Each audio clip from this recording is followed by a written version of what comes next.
ذکر حق کے نور سے روشن ہے اس کی صبح و شام، اس کے ہر گوشے میں گونجے حق تعالیٰ کا کلام، یہ ادارہ مجلس تعلیم القرآن جس کا نام۔ اعوذ باللہ من الشیطان الرجیم، بسم اللہ الرحمن الرحیم۔ وَإِلَىٰ عَادٍ أَخَاهُمْ هُودًا قَالَ يَا قَوْمِ اعْبُدُوا اللَّهَ مَا لَكُم مِّن إِلَٰهٍ غَيْرُهُ أَفَلَا تَتَّقُونَ قَالَ الْمَلَأُ الَّذِينَ كَفَرُوا مِنْ قَوْمِهِ إِنَّا لَنَرَاكَ فِي سَفَاهَةٍ وَإِنَّا لَنَظُنُّكَ مِنَ الْكَاذِبِينَ قال يا قوم ليس بي سفاهة ولكني رسول من رب العالمين أبلغكم رسالات ربي وأنا لكم ناصح أمين أوعجبتم أن جاءكم ذكر من ربكم على رجل منكم لينذركم واذكروا إذ جعلكم خلفاء من بعد قوم نوح وزادكم في الخلق بسطة فاذكروا آلاء الله لعلكم تفلحون قالوا أجئتنا لنعبد الله وحده ونذر ما كان يعبد آباؤنا فأتنا بما تعدنا إن كنت من الصادقين قال قد وقع عليكم من ربكم رجس وغضب أتجادلونني في أسماء سميتموها أنتم وآباؤكم ما نزل الله بها من سلطان فانتظروا إني معكم من المنتظرين فأنجيناه والذين معه برحمة منا وقطعنا دابر الذين كذبوا بآياتنا وما كانوا مؤمنين صدق اللہ العظیم۔ آمنت بما انزل اللہ من کتاب۔ یہ قرآن مقدس کا 8واں پارہ ہے اور 7ویں نمبر کی صورت شریفہ سورۃ الاعراف، اس کا 9واں رکوع ہے یہ، جو 8 آیات طویلات پر مشتمل ہے۔ سب سے پہلے ان آیتوں کا ترجمہ فرمایا، اور عاد کی طرف ہم نے انہی کے بھائی کہتے ہود کو بھیجا۔ انہوں نے فرمایا، ہے میری قوم، تم عبادت کرو اللہ کی، اس کے سوا تمہارا کوئی معبود نہیں ہو سکتا، کیا تم ڈرتے نہیں؟ ان کی قوم کے کافر سرداروں نے کہا کہ ہم تو تمہیں کم عقل سمجھتے ہیں اور ہم یہ گمان کرتے ہیں کہ تم جھوٹ بولتے، تم جھوٹوں میں سے۔ حضرت نے فرمایا کہ اے میری قوم، مجھ میں کوئی بے عقلی کی بات نہیں ہے، بلکہ میں تو سارے جہانوں کے رب کی طرف سے رسول بنا کر بھیجا گیا ہوں۔ میں پہنچا رہا ہوں تمہیں میرے رب کے احکامات، اور میں تمہارے لیے انتہائی بھلائی چاہنے والا اور امانت دار۔ کیا تم لوگوں کو اس بات پر تعجب ہے کہ تمہیں میں سے ایک شخص پر اللہ کی طرف سے نصیحت آئی تاکہ وہ تمہیں ڈرا دے؟ یاد کرو جب اس نے تمہیں زمین میں بسایا قوم نوح کے بعد، اور تمہیں جسم کے اعتبار سے بہت کھلاوٹ عطا فرمائی، یاد کرو اللہ کی نعمتوں کو تاکہ تم کامیاب ہو سکو۔ انہوں نے کہا، کیا تم ہمارے پاس اس لیے آئے ہو کہ ہم بندگی ایک اللہ کی کریں، اکیلے اللہ؟ اور چھوڑ دیں ان لوگوں کو جن کی بندگی ہمارے باپ دادا کرتے آئے ہیں۔ ویسا کرو، جس چیز سے تم ڈراتے ہو وہ لے آؤ اگر تم سچے ہو۔ حضرت ہود نے فرمایا کہ تحقیق تم پر تمہارے رب کی طرف سے عذاب اور غضب ثابت ہو چکا ہے۔ کیا تم مجھ سے جھگڑ رہے ہو ان چند ناموں کے بارے میں جو نام تم نے اور تمہارے باپ دادا نے تجویز کر لی ہیں، رکھ لیے ہیں، جس پر اللہ نے کوئی سند نازل نہیں فرمائی؟ پھر انتظار کرو تم، میں بھی تمہارے ساتھ انتظار کر رہا ہوں۔ پھر ہم نے نجات دے دی انہیں، یعنی حضرت ہود علیہ السلام کو اور وہ لوگ جو ان کے ساتھ تھے، اپنی رحمت سے، اور ہم نے جڑیں کاٹ دی ان لوگوں کو جنہوں نے ہماری آیتوں پر انکار کیا تھا، تکذیب کی تھی، اور وہ ایمان لانے والے نہیں تھے۔ ان 8 آیات بینات میں پچھلے درس میں بھی آپ کے خادم نے عرض کیا تھا کہ اب الحمدللہ ہم سورۃ الاعراف کے اس حصے سے ہماری تلاوت کا سلسلہ چل رہا ہے جس میں امم سابقہ کا تذکرہ ہے۔ حضرات انبیاء، نبی کی ذات جو ہوتی ہے وہ انسانیت کے لیے کتنی اہمیت کی حامل ہے، اس کا انداز آپ سورۃ النساء کی اس آیت شریفہ سے فرمائیے، اس میں رب نے فرمایا کہ رسلا مبشرین ومنذرین لئلا یکون للناس علی اللہ حجۃ بعد الرسل وکان اللہ عزیزا حکیما۔ اللہ نے رسولوں کو بشارت دینے والا، خوشخبری سنانے والا اور ڈر سنانے والا بنا کر اس لیے بھیجا، اس لیے مبعوث فرمایا کہ ان رسولوں کے بھیجے جانے کے بعد انسانوں کی اللہ پر کوئی حجت باقی نہیں، اور اللہ بڑے غلبے والے، بڑی حکمت والے۔ اس کا معنی یہ کہ بعثت نبوی جو ہوتی ہے، نبی کی بعثت جو ہوتی ہے، نبی کو جو بھیجا جاتا ہے، وہ اللہ کی طرف سے تکمیل حجت ہوتی ہے۔ اس کی وجہ یہ ہے کہ سارے انسانوں کو جب قیامت کے واقع ہونے کے بعد اللہ کی بارگاہ میں جمع کیا جائے گا یوم الحشر میں، تو ان سارے انسانوں سے جو سوالات کیے جائیں گے، ان سارے سوالات کی بنیاد جو ہوگی ان انبیاء کو ان میں بھیجنا۔ اللہ نے اپنے نبیوں کو بھیج کر انسانوں کو اس بات سے متنبع فرما دیا، آگاہ فرما دیا، میری رضا کیا ہے، میری ناراضگی کیا ہے، تمہاری کامیابی کہاں ہے، تمہاری ناکامی کہاں ہے۔ اور پھر اس کے بعد کسی انسان کو یہ کہنے کا موقع حشر کے میدان میں نہیں بچے گا کہ وہ یہ کہہ سکے کہ مجھے نہیں معلوم تھا کہ آپ کس چیز سے راضی ہوتے ہیں، ناراض ہوتے ہیں، ورنہ میں آپ کی رضا اور ناراضگی کا خیال کر کے زندگی گزارتا۔ یہ حضرات انبیاء جو ہیں یہ انسانیت پر گواہ بنا کے کھڑے کیے جائیں، جس کو قرآن نے کہا کہ وَكَذَلِكَ جَعَلْنَا لِكُلِّ أُمَّةٍ وَكَذَلِكَ جَعَلْنَاكُمْ أُمَّةً وَسَطًا لِتَكُونُوا شُهَدَاءَ عَلَى النَّاسِ وَيَكُونَ الرَّسُولُ عَلَيْكُمْ شَهِيدًا۔ ساری امتوں پر گواہ کھڑے کیے جائیں گے، اس پر تم پر رسول کو گواہ کھڑا کیا جائے گا۔ فَكَيْفَ إِذَا جِئْنَا مِنْ كُلِّ أُمَّةٍ بِشَهِيدٍ، قرآن نے کہا فَكَيْفَ إِذَا جِئْنَا مِنْ كُلِّ أُمَّةٍ بِشَهِيدٍ وَجِئْنَا بِكَ عَلَى هَؤُلَاءِ شَهِيدًا۔ اے نبی صلی اللہ علیہ وسلم، اس وقت کیا حال بنے گا جب ہم ہر امت سے گواہ کو اٹھا کر کھڑا کریں گے اور ان گواہوں پر آپ کی گواہ دکھائیں گے، آپ کو گواہ بلا کر۔ امتوں پر گواہی کس کی ہوگی؟ حضرات میرے بھائیوں، ذرا سنجیدگی سے غور کرو کہ جب ہم پر جناب محمد رسول اللہ صلی اللہ علیہ وسلم کو گواہ بنا کر کھڑا کیا گیا، ہماری کیا ہم نبی کا سامنا کرنے کی حیثیت رکھتے ہیں؟ کیا نبی کی گواہی ہمارے حق میں جائے گی؟ جب نبی کو گواہ بنایا جائے گا کہ کیا نبی کی گواہی ہمارے حق میں جائے گی؟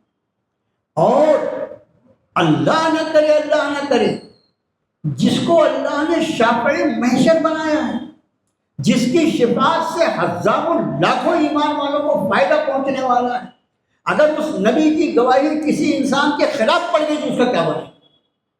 سوچنے کی بات. اسی لیے قرآن شریف نے فرمایا کہ وقال الرسول یا رب ان قوم اتخذوا هذا القرآن مہجورا. اور جب رسول صلی اللہ علیہ وسلم فرمائیں گے اے میرے رب یہی میری قوم کے وہ لوگ ہیں جنہوں نے قرآن کو چھوڑ، جس قرآن کے لیے میں نے مکے کو چھوڑا تھا اس قرآن کو انہوں نے چھوڑ دیا تھا، ساری دنیا کی خواہشات کو دانتوں سے پکڑ لیا تھا. اس کے لیے ان کے پاس بھرپور وقت تھا، 24 گھنٹے میں سے ایک منٹ ان کو اپنی خواہشات کی تکمیل کے لیے تھا ان کے پاس، اور اگر وقت نہیں تھا تو آپ کی کتاب کو پڑھنے. یہ بات میں نے اس لیے عرض کی کہ جو پچھلے درس سے حضرات انبیاء علیہ الصلوۃ والسلام کے واقعات شروع ہوئے، پچھلے درس میں سیدنا نوح علیہ نبی الصلوۃ والسلام کے واقعے کو بیان کیا گیا تھا جو 8واں رکوع تھا. آج 9واں رکوع جو ہے اس میں ایک پیغمبر کا تذکرہ ہے جن کا نام حضرت ہود علیہ الصلوۃ والسلام. ہمارے یہاں جو ناگپور میں درس ہو رہا اور یہاں کے درس میں 2-4-5 رکوع کا فرق ہے. وہاں ہم 9ویں پارے میں چلے گئے ہیں اس لیے کہ اپنے یہاں کے درس جو ہے اس میں چھٹیاں بہت رہتی ہیں.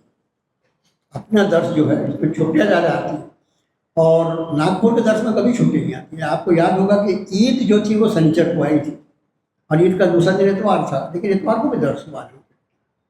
تو یہ چھٹی کی وجہ سے ورنہ بالکل ساتھ ساتھ چلتا. تو جب یہ رکوع وہاں پڑھا گیا تو میں نے ایک بات عرض کیا کہ ہمارے ہاں جو بچوں کے نام رکھنے کا طریقہ ہے کہ اللہ پاک جس کو صاحب اولاد بناتے ہیں تو اس کا نام رکھنا اس کے لیے ضروری ہے، اچھا سا نام رکھنا. حق ہے ماں باپ پر اولاد کا کہ ان کا اچھا سا نام رکھا ہے. لیکن ہمارے ایک چلن ہے جو بھی آئے گا تو وہ ایسا بولتا ہے مولانا صاحب ایسا نام بتا دو کسی کا نام، کسی کا نہ ہو کوئی بات ہے. بہرحال اور اسی چکر میں کیا ہوتا ہے لوگ ایسے علم غلم نام رکھ دیتے ہیں کہ بعض نام مجھ سے پوچھے گئے تو مجھے تو سمجھ میری معلومات بہت مختصر، پھر مجھے کوئی چیز پوچھے مجھے نہ معلوم، میں اپنے اساتذہ سے رابطہ کرتا ہوں. کسی نے پوچھا ہے کہ یہ کیا ہے مسئلہ، اس کا جواب کہ آپ نے پوچھا تو میرا حق ہے نا کہ میں آپ کی مدد کروں. اچھا آدمی پوچھتا اس سے جس پر بھروسہ کرتا ہے.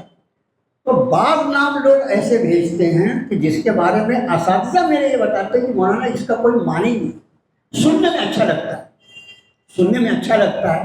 اور وہ جو سب وہ پڑوس ملک کے سیریل آتے ہیں اور وہ جو اپنے اس پر ریلس آتی ہیں اس میں علم غلم نام رہتے ہیں، نام رکھ لیا کوئی نام.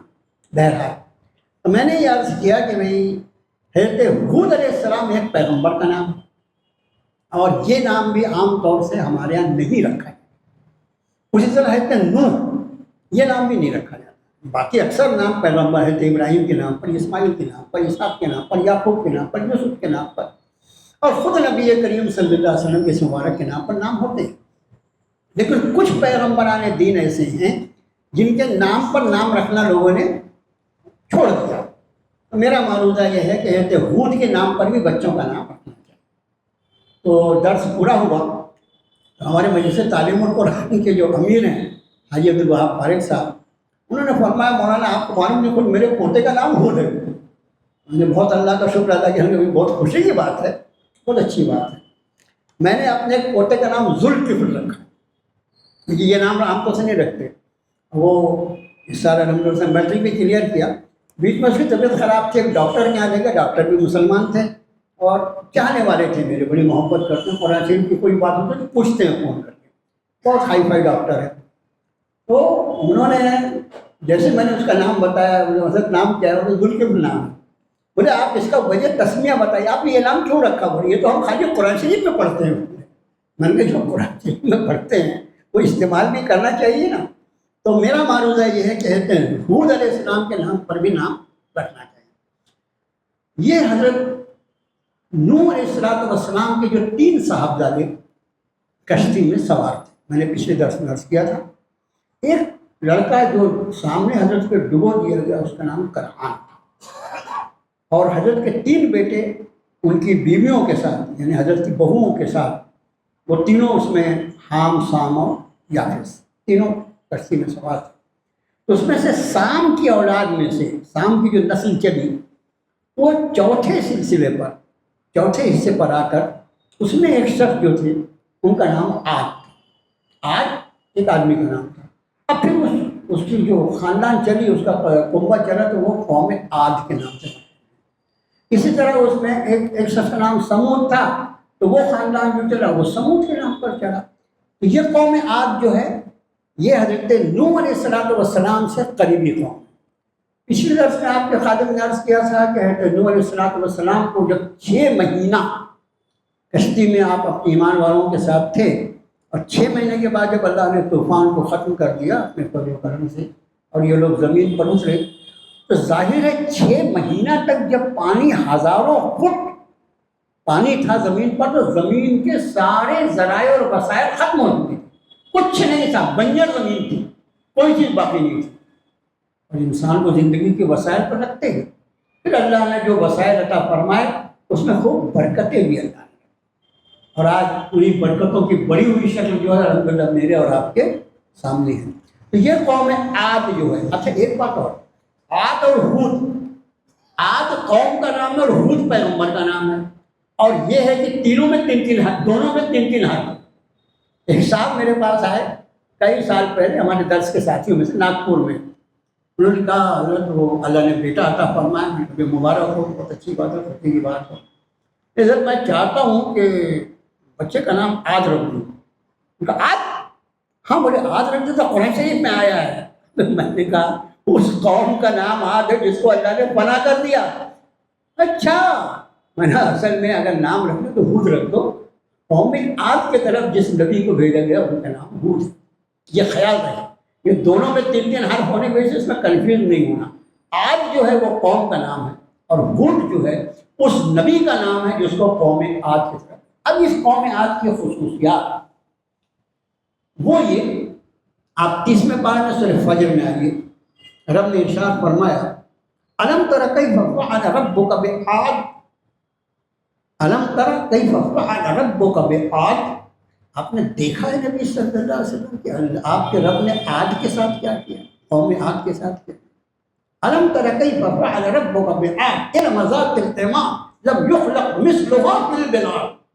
وہ ارم والے، اس میں ایک شخص ارم نام کا تھا، وہ ارم والے جو ستونوں کے جیسے لمبے لمبے تھے. لم یخلق مثلها فی البلاد، ان کے جیسے لوگ ہم نے اب شہروں میں پیدا نہیں. تب ایسا ڈیل ڈول ان کا، جیسے ہمارے یہاں دیکھیے عام طور سے ہم لوگوں کا جو قد ہوتا ہے وہ 5 فٹ کے بعد، کوئی 5 فٹ 2 انچ کا، 5 فٹ 4 انچ کا، کوئی 5 فٹ 6 انچ کا، 6 فٹ کے نیچے 6 فٹ کے عام طور سے نیچے. اب کوئی ایک آدھ بندے کو اللہ نے اگر اچھی آمد دے دی. ہمارا ایک صاحب آیا کرتے تھے کافی برسوں پہلے، تو وہ بیچارے اتنے اونچے تھے کہ میرا دروازہ جو سے جھک کے آنا پڑتا تھا. وہ الگ ان کو شاید اللہ پاک نے ہیلپ دیا تھا. لیکن یہ قوم جو تھی، اس قوم کو اللہ نے ڈیل ڈول بہت زیادہ دیا تھا. یہ سمجھ لیجیے کہ ایک آدمی جو ہے وہ 15 فٹ کا، جب 15 فٹ لمبا ہوگا تو ویسے چوڑا بھی ہوگا نا.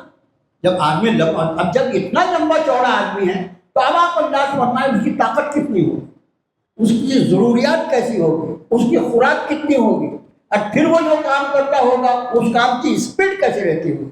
جب اللہ نے ایسا ڈیل ڈول عطا فرمایا تو ہر چیز اسی اعتبار سے تو فرمایا لم یخلق مثلها فی البلاد. ایسا ڈیل ڈول دیا تھا ہم نے آج قوم عاد کو کہ ان کے جیسے لوگوں کو شہروں میں ہم نے پیدا نہیں کیا. اتنے اونچے کورے، اب یہ اونچے کورے تھے تو ظاہر ہے کہ اللہ تعالیٰ کوئی چیز عطا فرماتا ہے. جیسے ہمارے یہاں میں نے دیکھو پیسہ دے دیا اللہ نے، اب پیسہ دے دیا تو معلوم تو ہونا چاہیے میرے پاس پیسہ ہے. ایک طریقہ یہ ہے یتیموں کو مدد کرو، بیواؤں کے سروں پہ چادر ڈالو، کسی کی تعلیم کا بندوبست کرو، کسی کے گھر میں کھانا نہیں پک رہا ہے وہاں پر کھانے کی کٹ پہنچا، کوئی علاج کے لیے تڑپ رہا ہے اس کی مدد کرو. یہ طریقے بھی ہو سکتے ہیں. لیکن یہ سارے طریقے جو ہیں قوم کو کیسے معلوم ہوگا کہ میرے پاس پیسے؟ یہ سارے طریقے تو صرف اللہ کو معلوم ہوگا. میں چاہتا ہوں لوگوں کو معلوم ہے کہ میرے پاس بہت پیسہ ہے. تو پھر لوگوں کو جب معلوم کروانا ہوتا ہے تو پھر آدمی ویسی ہی حرکتیں کرتا ہے. بچے کی شادی ہے تو ظاہر ہے کہ شادی کے دن تاریخ حال کا پتہ بتانا ہے نا. نکاح کا وقت بتانا ہے، تاریخ بتانا ہے، تو وہ تو 5 روپے کے کارڈ سے ہی معلوم ہو جاتی ہے، وہ کارڈ 100 روپے کا چھپا، یہ کارڈ جو 100 روپے کا چھپایا، اس کے علاوہ کچھ نہیں کہ اپنے دولت کی صرف شعبہ بازی کہ میرے پاس اتنا پیسہ ہے۔ پاگل ہے وہ لوگ جو 5 اور 7 روپے کے کارڈ چھپاتے ہیں، میں نے 100 اور 150 روپے کا کارڈ۔ اسی طرح اس قوم کا حال جب ایسا ڈیل ڈول اللہ نے عطا فرمایا تو سب سے پہلی برائی جو ان کے آئی وہ ان کی بت پرستی،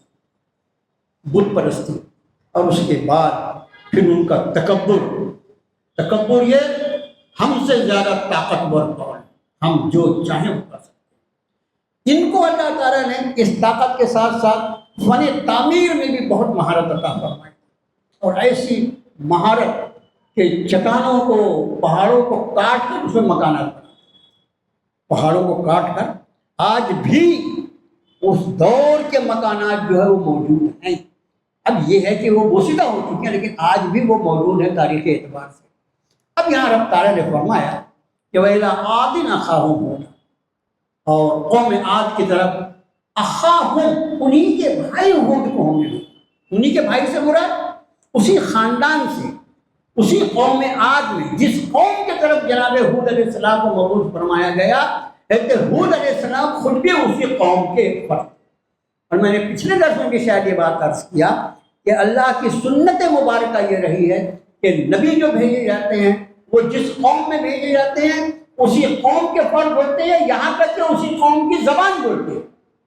وما ارسلنا رسول الا بلسان قومہ، ہم نے کوئی ایسا رسول نہیں بھیجا مگر وہ جو اپنی قوم کی ہی زبان ہے۔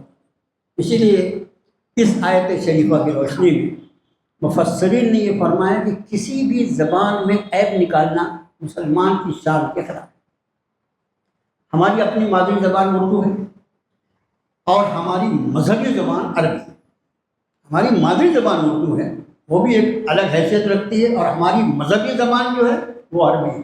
ہمارا قرآن عربی، ہمارے رسول عربی، ہماری احادیث مبارکہ عربی، ظاہر ہے کہ عربی سے ہمارا خاص تعلق ہونا چاہیے، لیکن اس کے بعد بھی کسی دوسری زبان میں نکیر کرنا، کسی دوسری زبان میں عیب نکالنا، یہ مسلمان کی شان کے خلاف۔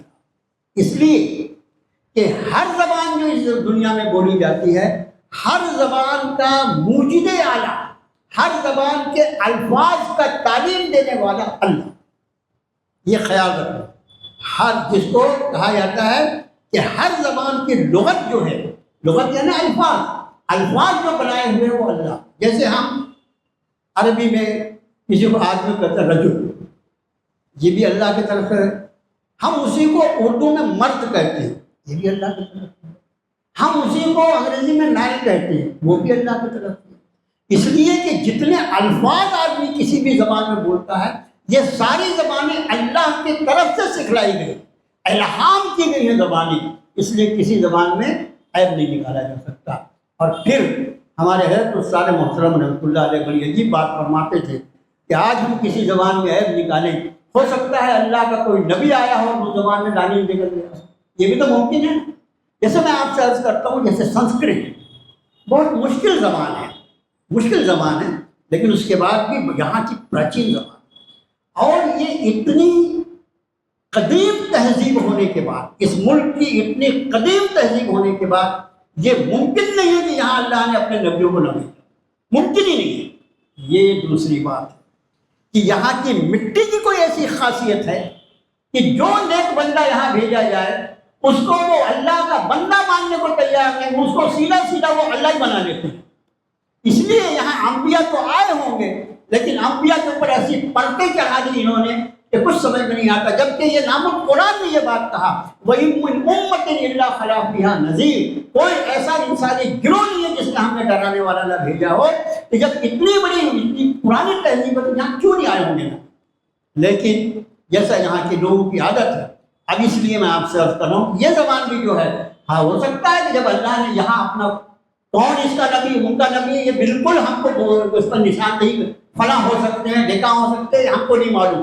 نبی کا کام یہ ہوتا ہے کہ نبی آ کر سب سے پہلے کہتے ہیں انی رسول اللہ علیکم، میں تمہارے طرف اللہ کا رسول بنا کر بھیجا ہوں۔ نبی کی کام یہ ہوتی ہے، نبی کی شان ہے وہ آ کے اپنی رسالت کا دعویٰ کرتے ہیں اور پھر اس پر دلیل پیش کرتے ہیں کہ میں کیسے اللہ کا رسول. لیکن یہ طے ہے کہ یہاں اللہ نے کسی نبی کو نہ بھیجا ہو یہ ممکن نہیں. اب اس کی تاریخ کو انہوں نے اگر مطلب ستیہ ناش کر دیا تو ان کی ذمہ داری. اب رب تعالیٰ نے فرمایا قال یا قوم اعبدوا اللہ ما لکم من الہ. انہوں نے کہا ہے میری قوم اللہ کی بندگی کرو اس کے سوا تمہارا کوئی معبود. اس کا مطلب یہ کہ وہ اللہ کے غیر کی بندگی کرتے ہیں. جب پیغمبر کہہ رہے تم اللہ کی بندگی کرو اس کا معنی وہ اللہ کے غیر بت پرست تھے, وہ بت پرستی کرتے تھے. قال یا قوم اعبدوا اللہ ما لکم من الہ غیرہ افلا تتقون. تم کو ڈر نہیں لگتا؟ قوم کے سرداروں نے ہمیشہ یہ خیال رکھو کہ حضرات انبیاء علیہ نبی صلاۃ والسلام جتنے نبیوں کو اللہ نے بھیجا ان کی مخالفت ہمیشہ قوم کے سرداروں نے کیا. غربا نے نہیں کیا, مفلسوں نے نہیں کیا, مزدور طبقے نے نہیں کیا, بلکہ پوری تاریخ کو دیکھنے کے بعد ملتا ہے کہ جو کم یعنی اپنے معاشی اعتبار سے پیسے کوڑی کے اعتبار سے جو لوگ کم درجے کے تھے انہوں نے سب سے پہلے ایمان کیا. اس لیے کہ ان کو ایمان کے قبول کرنے میں کوئی رکاوٹ ہی نہیں تھی. نبی کی دعوت میں ان کو ان کے حقوق کی ادائیگی دکھائی دی, ان کے ساتھ انصاف دکھائی دیا, ان کو جو کچل کے رکھا گیا تھا اس سے آزادی دکھائی دی, اس لیے انہوں نے قبول کر لیا. لیکن قوم کے سردار ان کے لیے یہ رکاوٹ تھی کہ اگر ہم اس نبی پر ایمان لائیں گے, اگر ان کی بات کی تصدیق کریں گے تو ہماری سرداری چلی جائے. کیونکہ نبی کے بعد بھی کسی کی سرداری باقی رہ سکتی ہے. نبی کے بعد نہ کسی کی امامت چلتی نہ کسی کی سرداری چلتی, سب کو نبی کا مفتی اور فرما بردار ہو کر زندگی گزارنا ہے. تو چونکہ ان کی سرداری رکاوٹ بنتی ہے, اگر ہم نے ان کی بات مان لی تو ہم کو اپنی سرداری سے مطلب چھوڑنا پڑے گا. اس لیے عام طور سے تو فرمایا کہ ان کی قوم کے سرداروں نے کہا اِنَّا لَنَرَاكَ فِي سَفَاهَةٍ, ہم تو تم کو کم عقل دیکھتے ہیں. وَإِنَّا لَنَظُنُّكَ مِنَ الْكَاذِبِينَ, اور ہمارا یہ خیال ہے کہ تم جھوٹ. استغفر اللہ. قوم کے سردار وقت کے نبی کو, ہر نبی جو ہے ہر نبی اس کا مقام جو ہے وہ اللہ کے بعد اگر کسی کا انسان و مقام ہوتا ہے وہ نبی ہے. تو ظاہر ہے کہ ہر وقت کا نبی جو ہے وہ کتنی اہمیت کا حامل ہے. قوم کے جاہل سردار ان کو بے عقلا کہہ رہے ہیں اور جھوٹا کہہ رہے ہیں, اور اس کے جواب میں نبی کا جواب دیکھو. قال یا قوم لیس بی سفاہۃ ولکنی رسول من رب العالمین. اے میری قوم, مجھ میں کوئی بھی عقل کی بات نہیں, میں کوئی عقل کے خلاف بات نہیں کرتا, بلکہ میں تو سارے جہانوں کے رب کی طرف سے رسول بنا کر بھیجا. کتنی سنجیدگی. ہمارا معاملہ یہ ہے کہ ہم سے کوئی سوال کرے تو ہم کو غصہ پہلے آتا ہے, جواب بعد میں آتا ہے. ہمارا کیا ہے, غصہ پہلے آ جاتا ہے, جواب بعد میں آتا ہے. نبی کا طریقہ دیکھو, نبی کی سنت دیکھو کہ انتہائی بھولی بات کہا قوم کے سرداروں نے, لیکن اتنی متانت سے جواب دے رہے ہیں مجھ میں کوئی بے عقلی کی بات نہیں, میں تو اللہ کا پیغمبر ہوں. ابلغکم رسالات ربی, میں تم تک پہنچا رہا ہوں میرے رب کے احکام. یہ رسالات جو ہے نا, رسالات اس کا مطلب احکام, میں اپنے رب کے احکام پہنچا. جب انا لکم ناصح, 3 الفاظ آئے تو لگتا ہے اسی کی تشریح میں درس پورا ہو جانا چاہیے. میں اپنے رب کے احکام پہنچا, اس لیے کہ جب تک حضرات انبیاء علیہ نبی علیہ الصلوۃ والسلام کو اللہ کا حکم نہ ہو جائے اس وقت تک وہ کوئی بات نہیں کرتے, کوئی بات نہیں کرتے. جب اللہ کا حکم ہوتا ہے وَأَنذِرْ عَشِيرَتَكَ الْأَقْرَبِينَ, اپنے نبی سے بولے وَأَنذِرْ عَشِيرَتَكَ الْأَقْرَبِينَ, اے نبی صلی اللہ علیہ وسلم اپنے اقربا کو, اپنے رشتہ داروں کو ڈر سنا دو, ان کو متنبہ کر دو. پھر آپ نے اس سبھا پر کھڑا ہو کر پہلی دعوت دی. پہلے 40 سال جو حالات تھے, جو ماحول تھا, جو معاشرہ تھا, وہ انتہائی ناپسندیدہ, اتنا ناپسندیدہ کہ اس میں آپ کا جینا مشکل تھا, اور آپ بار بار حرام میں تشریف لے جاتے تھے. اس کی بنیادی وجہ یہ تھی کہ معاشرہ جو تھا وہ ناقابل برداشت. غیر اللہ کی بندگی، ظلم، جو غریب ہے اس کو دبایا جائے، جو پیسے والا ہے اس کی بات مانی جائے، کوئی قانون نہیں، ایک ہی قانون تھا، جس کی لاٹھی اس کی بھینس۔ اور یہ اللہ کے رسول کیسے پڑھے؟ لیکن 40 سال تک آپ کی امانت، آپ کی دیانت، آپ کی شرافت، آپ کی صداقت، یہ سب دنیا دیکھ رہی تھی، لیکن آپ نے کبھی لوگوں کو دعوت نہیں دیا۔ اپنے عمل سے آپ نے بتا دیا کہ ایک شریف النفس انسان، ایک لوگوں کے لیے فائدہ مند انسان اگر ہو سکتا ہے تو ایسا ہو سکتا ہے جیسا اللہ نے مجھے بنایا ہے۔ لیکن آپ نے دعوت کا کام کب شروع ہوا؟ نزول قرآن کے بعد دعوت کا۔ ٹھیک اسی طرح حضرت ہود فرما رہے ہیں کہ وَبَلِّغُكُمْ رِسَالَاتِ رَبِّي، اس کے پہلے بھی میں اتنے برس تمہارے درمیان میں نے کبھی تم سے کچھ کہا؟ اب جب میرے رب کا حکم آیا میرے پاس تو میں اپنے رب کے احکام تم تک پہنچا رہا ہوں۔ یہ میرے دل کی بات نہیں ہے، یہ میرے رب کا حکم ہے، میں ذریعہ ہوں میرے رب کی طرف سے اس کے احکام کو تم تک پہنچانے۔ اس لیے فرمایا کہ میں اپنے رب کے احکام تم تک، وَأَنَا لَكُمْ نَاصِحٌ، اور میں تمہارے لیے ناصح، امانت دار۔ یہ دو لفظ جو ہے سمجھ لیجیے، شاید اس کے پہلے کبھی آپ کے خادم نے اس کی تشریح کی ہوگی۔ نصیحت لفظ جو ہے اس کا معنی ہوتا ہے خیر خواہ، کسی کی بھلائی چاہنا۔ اور مومن جو ہوتا ہے وہ ہمیشہ پورے انسانی سماج کا ناصح ہوتا ہے، پورے انسانی سماج کا۔ اس لیے اللہ کے رسول صلی اللہ علیہ وسلم فرمایا کہ خیر الناس من ينفع الناس، لوگوں میں بہترین انسان وہ ہے جو لوگوں کو نفع پہنچاتا ہے۔ تو مومن کی جو ذات ہوتی ہے وہ لوگوں کے فائدے کی حریص ہوتا ہے، لوگوں کو کس طرح فائدہ پہنچے، لوگوں کو کس طرح بھلائی پہنچ جائے، اس کی خواہش ہوتی ہے۔ ظاہر ہے کہ کسی کے ساتھ کوئی بھلائی کرنا ہے، اس سے بڑھ کر کوئی بھلائی نہیں ہو سکتی کہ اس کو عذاب جہنم سے بچانے کی کوشش کی جائے اور دائمی طور پر آخرت میں اس کا مقام جنت ہو، اس کی کوشش کی جائے۔ اس سے بڑھ کر کوئی بھلائی ہوئی نہیں۔ جناب رسول اللہ صلی اللہ علیہ وسلم فرمایا الدین النصیحہ، یہ الدین النصیحہ، یہ جو حدیث شریف میں آپ کو سنا رہا ہوں، اس کے راوی حضرت تمیم داری ایک صحابی کا نام ہے، بڑے خوبصورت صحابی، اور انہوں نے سب سے پہلے مسجد نبوی میں روشنی کی۔ اس میں جو روشنی کا انتظام تھا وہ روشنی کا بندوبست سب سے پہلے حضرت تمیم داری نے کیا۔ تو یہ راوی ہیں اس حدیث کی کہ اللہ کے رسول صلی اللہ علیہ وسلم الدین النصیحہ، دین جو ہے وہ خیر خواہی کا۔ ہم کیسے دیندار ہیں؟ ہمارا اپنے خاندان والوں کے ساتھ، ہمارے رشتہ داروں، ہمارے پڑوسیوں اور امت مسلمہ کے بارے میں ہمارا کیا سوچ ہے؟ ہم ان کی کتنی خیر خواہی کرتے ہیں؟ وَمَا الدِّينُ النَّصِيحَةُ، دین خیر خواہی کا نام۔ لوگوں نے پوچھا لمن یا رسول اللہ صلی اللہ علیہ وسلم، اللہ کے رسول صلی اللہ علیہ وسلم کس کے ساتھ خیر خواہی؟ لمن، کس کے لیے؟ آپ نے فرمایا للہ، اللہ کے ساتھ، ولرسولہ، اور اس کے رسول صلی اللہ علیہ وسلم، اور پھر اس کے بعد اس کی کتاب کے ساتھ، اور لوگوں کے ساتھ، سارے لوگوں کی بھلائی چاہیے۔ دیکھو میں آپ سے بہت کیا الفاظ نہیں ملتے کبھی کبھی مجھے۔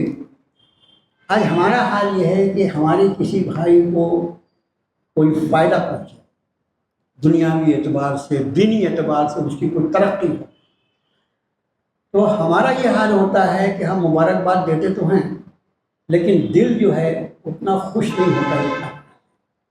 اس کو ابھی اگر آپ دیکھنا چاہیں تو آپ دیکھیے، مفتی شمائل ندوی صاحب کا جو معاملہ ہوا چند مہینوں پہلے، وہ جو ایک مناظرہ ہوا دلی میں، ایک اس شخص سے جو خدا کا انکاری تھا، اس کا نام آپ جانتے ہیں، جاوید اختر کے ساتھ، اور پھر اس کو اللہ نے اس مناظرے میں جیسی دلیلیں اللہ نے ان کو سکھلا دی اور ان کو دینا لگائی، اور سامنے والا جیسے لاجواب ہو گیا، پھر اللہ نے اس شخص کو اتنی شہرت عطا فرما دی کہ کیا عجم اور کیا عرب سارے لوگ ہم کہتے ہیں کیا اللہ کا بندہ ہے، کیا دلائل دیا اس نے اللہ کے وجود پر، ماشاء اللہ کیا بات ہے.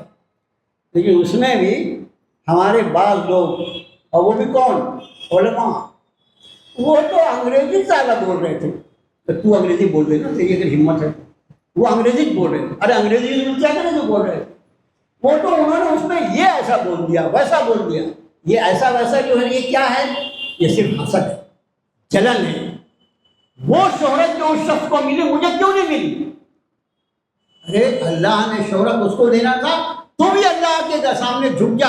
اس شہرت جو ہے وہ اللہ کے حکم کا نام ہے، اس سے زیادہ شہرت اس کو مل سکتی ہے، اس کے دین کی خدمت کے لیے آپ کو سامنے. تو میرے بھائیوں، نصیحت کہتے ہیں خیر خواہی. میں اس لفظ کی روشنی میں اپنے نفس کو سب سے پہلے اور آپ کو سختی سے یہ بات کہتا ہوں کہ اپنی پوری امت مسلمہ کے لیے، ایک ایک فرد کے لیے ہم خیر خواہ، اس کی بھلائی چاہنے والا. ہم کسی کی بھلائی چاہنے والے بنیں گے، اس کی وجہ سے اللہ تعالیٰ ہمارے ساتھ بھلائیوں کا فیصلہ کرے. اور امین، امانت دار، نبی سے زیادہ بھلا کون امانت دار ہو سکتا ہے؟ پھر فرمایا کیا تم لوگوں کو اس بات پر تعجب ہو رہا ہے کہ تمہارے لوگوں میں سے، تمہاری درمیان انسانوں میں سے اللہ نے ایک پر اپنی نصیحت نامہ بھیجا اور نصیحت بھیجی، اور تاکہ اس کے بعد وَاذْكُرُوا إِذْ جَعَلَكُمْ خُلَفَاءَ مِن بَعْدِ قَوْمِ نُوحٍ وَزَادَكُمْ فِي الْخَلْقِ بَسْطَةً. یاد تو کرو، قوم نوح کے بعد تم کو اللہ نے چار نسلیں گزری تھی. تو کون نہیں جانتا تھا کہ قوم نوح کے ساتھ کیا ہوا، قوم نوح کے ساتھ کیا ہوا، اس کے اثرات تو باقی سے نا. 4 نسلیں گزرنا کتنے سال ہوئے، سب تمہارے سامنے ہیں. اللہ نے قوم نوح کے بعد تم کو اس زمین میں آباد کیا، وَزَادَكُمْ فِي الْخَلْقِ بَسْطَةً، اور تخلیق میں تم کو ایسی کھلاوٹ عطا فرمائی، یہ لمبا چوڑا جسم عطا فرمایا، ایسے موٹے تگڑے اونچے اونچے. فرمایا فَاذْكُرُوا آلَاءَ اللَّهِ لَعَلَّكُمْ تُفْلِحُونَ. اللہ کی نعمتوں کو یاد کرو تاکہ تم اللہ کی نعمت. میرے بھائیوں، درس کا بہت زیادہ وقت نہیں بچا ہے. اللہ کی نعمتوں کے بارے میں پڑھنا کہ وَأَمَّا بِنِعْمَتِ رَبِّكَ فَحَدِّثْ، اپنے رب کی نعمتوں کی تحدیث. سب سے پہلی بات نعمت کی تحدیث، نعمت کا شکرانہ یہ ہے کہ پہلی بات ہے کہ یہ نعمت میری محنت کا نتیجہ نہیں. دیکھو، اگر محنت سے کچھ ہوتا ہے تو ہماری اس زمین پر سب سے زیادہ محنت جو ہے مزدور کرتا ہے. سب سے زیادہ محنت وہ جو رکشہ کھینچنے والا ہے وہ کرتا ہے. سب سے زیادہ محنت وہ اس بھری دھوپ میں، اس 44 45 اور 46 ڈگری ٹیمپریچر میں جو اپنے سر پر وزن لے کے ڈھوتا ہے وہ محنت کرتا ہے. اگر محنت کے اعتبار سے آرام و آسائش ہونا چاہیے تو اس مزدور کو ایک سکے کنڈیشن میں بیٹھنا، لیکن ویسا نہیں. نعمتیں جو ہیں اللہ کے فیصلے کا نام. ہماری محنتوں سے، ہماری سوچ پر شیطان نے یہ پردہ ڈال دیا ہے کہ یہ تیری محنت سے ہوا، یہ تیری تدبیر سے ہوا. کچھ نہیں، کوئی میری محنت اور میری تدبیر نہیں، صرف میرے رب کی عطا کی وجہ سے.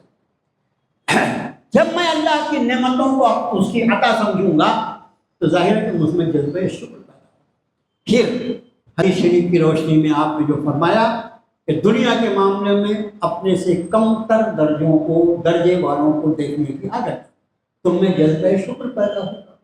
اللہ نے 2 مالے کی بلڈنگ عطا فرما دی، شاندار، اے سی بھی لگا ہوا ہے، فلاں بھی ہے، ڈھکا بھی ہے. اور اس کے بعد جس کے 3 مالے کی بلڈنگ اس کو دیکھ رہا، کبھی شکر نہیں ادا کرے. 3 مالے کی بلڈنگ والے کو دیکھتے دیکھتے دیکھتے مر جائے گا. اللہ معاف فرمائے، ناشکری میں ایسا نہ ہو کہ کلمہ بھی نصیب نہ ہو. جب تو اپنے اے سی کے کمرے میں آرام کر رہا تھا، تیرا کولر اور تیرا پنکھا، اس وقت دیکھنا تھا، ان کا خیال کرنا تھا جن کے گھر صرف ٹین کے بنے ہوئے ہیں، جن کی چھتیں بھی ٹین کی ہیں، جن کی دیواریں بھی ٹین کی ہیں. اور اس دھوپ میں اگر اس گھر میں تم داخل ہو جاؤ تو تم کو ایسا لگے جیسے کسی بھٹی میں آ گئے ہو. بڑی آبادی انسانوں کی وہاں اپنی زندگی گزار رہی ہے. اگر ان ٹین کے جھوپڑوں والوں کو دیکھا ہوتا تو تیرا سب تیرے رب کے سامنے جھک جاتا. اے اللہ، تیرے اپنے ایسے بندوں کے مقابلے میں تو نے مجھے کتنی آسائش سے. مسلمان ذلیل ہے، رسوا ہے، بہکا ہوا ہے نبی کی سنتوں کو، ان کی ارشادات کو۔ میرے بھائیوں، فرمایا اس نے تمہیں قوم نوح کے بعد آباد کیا اور اس کے بعد تمہیں اتنا لمبا چوڑا جسم عطا فرمایا۔ فاذکروا آلاء اللہ لعلکم تفلحون، اللہ کی نعمتوں کو یاد کرو۔ اللہ کی نعمتوں کے بارے میں قرآن شریف نے جو ایک نہج بیان فرمائی ہے، لئن شکرتم لأزیدنکم ولئن کفرتم ان عذابی لشدید، اگر تم میرا شکر کرو گے تو میں تمہیں اور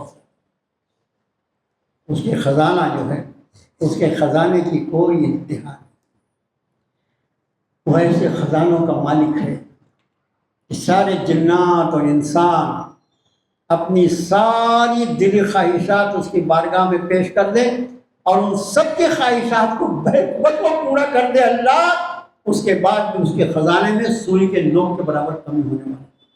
ایسا اللہ بات فرما، نہیں شکر، اگر تم شکر کرو جو کچھ میں نے دیا ہے، اگر تم اس کو اس کا شکر ادا کرو گے تو لأزیدنکم، میں اور زیادہ دوں، ولئن کفرتم، اور اگر تم نے ناشکری کی تو ان عذابی لشدید، میرا عذاب میرے بھائیوں خیال رکھیں کہ اللہ کی نعمتیں، اس کا خیال رہے کہ یہ میرے رب کی عطا ہے، یہ میری تدبیر سے نہیں ہے بلکہ میرے رب کی لکھی ہوئی تقدیر کی وجہ سے مجھے حاصل ہے، یہ میرے رب کا فیصلہ ہے۔ اگر میرے رب کی عطا نہ ہوتی تو جس طرح بہت سے لوگ ان نعمتوں سے محروم اس زمین پر ہیں، اسی طرح میں بھی محروم رہتا، اور اگر مجھے محروم کرنے کا فیصلہ کر دیا جاتا تو دنیا کی کوئی طاقت مجھے یہ عطا نہیں۔ آگے فرمایا، بیچ کی کچھ آیتیں چھوڑ کر جب بہت ساری باتیں ہوئی تو حضرت نے فرمایا، قال قد وقع علیکم من ربکم رجس وغضب، تمہارے رب کی طرف سے تم پر عذاب اور غضب کا فیصلہ آئی چاہتا ہے۔ اور اس کے بعد آخری آیت میں فرمایا رب نے، فَأَنْجَيْنَاهُ وَالَّذِينَ مَعَهُ بِرَحْمَةٍ مِّنْهُ، پھر ہم نے بچا لیا انہیں سے مراد حضرت علیہ السلام، وَالَّذِينَ مَعَهُ، اور بولو جو ان کے ساتھ تھے، بِرَحْمَةٍ مِّنَّا، اپنی رحمت سے، اپنی رحمت سے، ان کو بچانے میں بھی ہماری رحمت تھی جو ہم نے ان کو بچا لیا۔ وَقَطَعْنَا دَابِرَ الَّذِينَ كَذَّبُوا بِآيَاتِنَا وَمَا كَانُوا مُؤْمِنِينَ، جنہوں نے ہماری آیتوں کی تکذیب کی تھی ہم نے ان کی جڑیں کاٹ دی۔ اس قوم پر جو طوفان یعنی آندھی آئی، ان کو اللہ نے عذاب کے، ہوا کے عذاب سے ان کو پناہ کے گھاٹ، اتنے لمبے چوڑے، اتنے لمبے چوڑے، اپنے آپ پر اتنا غرور، اور صرف ہوا، تیز ہوا، اور کتنے دن؟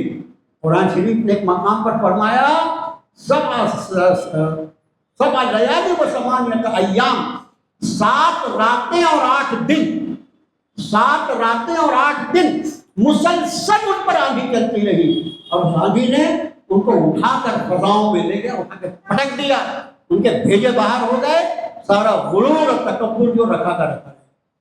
اور اس قوم پر جو عذاب آیا اس میں ایک عجیب بات ہم نے دیکھی، عام طور سے جب اقوام پر عذاب آتا ہے تو عموماً اللہ تعالیٰ انبیاء کو وہاں سے ہٹا نکال، لیکن اس قوم پر جب عذاب آیا تو حضرت ہود علیہ السلام اسی بستی میں موجود تھے۔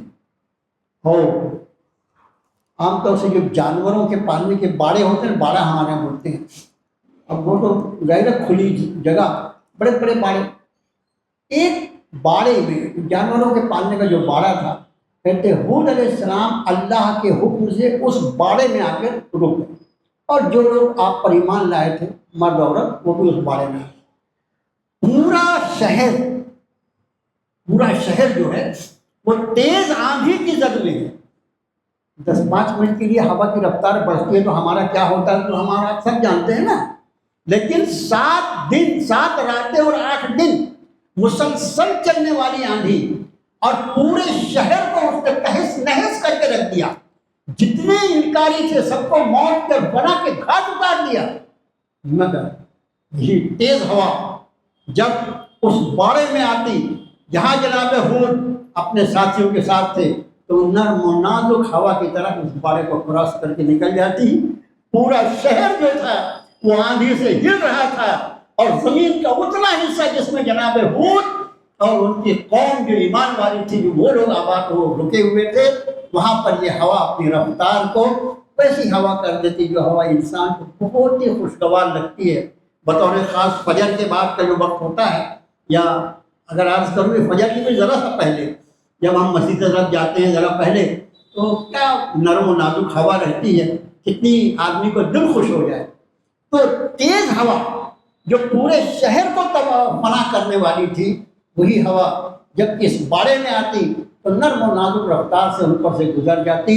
اپنے آزو بازی اپنی آنکھوں سے وہ لوگ دیکھ رہے تھے کہ پورا شہر اللہ پناہ فرما رہا ہے اور ہماری حفاظت فرما رہا ہے. یہ ہے اللہ، یہ ہے اللہ. ایک ہی ہوا ہے، تیز ہوا ہے، 7 دن اور 7 راتیں 8 دن چل رہی ہیں، لیکن جب پیغمبر پر اور ان کے ماننے والوں پر ہے تو اسی ہوا کی رفتار کو اللہ کم کر دیتے ہیں. میرے بھائیوں، اس وقت ملک کے جو حالات ہیں، اس وقت ملک کے جو حالات ہیں، بس اس کو ایسا ہی سمجھو کہ تیز آندھی آئی ہوئی ہے اسلام اور اہل اسلام کی مخالفت میں. بس اللہ سے دعا کرو کہ جیسے جناب ہود کو ان کے ماننے والوں کی اللہ نے حفاظت فرمائی تھی، پورے امت مسلمہ کے لیے اللہ تعالیٰ حالات کو ان کے حق میں فرما دے. وما ذالک علی اللہ بعزیز، ظالم کتنا بھی ظالم ہو، کتنا بھی طاقتور ہو، لیکن بہرحال اللہ کی طاقت کے سامنے کسی کی طاقت کی کوئی حیثیت نہیں ہے. اس وقت بطور خاص امت کے لیے خاص دعا کا وقت ہے. پوری دنیا میں جو ہو رہا ہے وہ تو ہو رہا ہے، لیکن اس ملک میں جیسی ظلم و زیادتی ہے اور علن اعلان جس پر کوئی پابندی نہیں، تمہاری زبان کے ایک ایک لفظ کو گنا جاتا ہے، ریکارڈ کیا جاتا ہے، تم کیا بول رہے ہو، اور تمہارا مخالف چاہے جو کہے بولے اس پر کوئی پابندی نہیں ہے. میرے بھائیوں، یہ وقت ہے انابت اللہ کا، رجوع اللہ کا، اللہ کی بارگاہ میں ہاتھ پھیلانے کا. اللہ تو ہی حفیظ ہے، تو ہی حافظ ہے، اللہ تو ہی خیر الحافظین ہے. اللہ امت مسلمہ کی حفاظت فرما. اللہ ہمارے ایمان کی، ہمارے دین کی، ہمارے اعمال کی، ہماری مساجد، ہمارے مدارس کی، ہمارے گھر بار کی، ہماری عزت آبرو کی، ہمارے جوانوں کی، ہماری بہنوں بیٹیوں کی، ہمارے بوڑھوں کی، ہمارے علماء کی، اللہ ان سب کی حفاظت فرما. صلی اللہ تعالیٰ علی خیر خلق محمد و آلہ.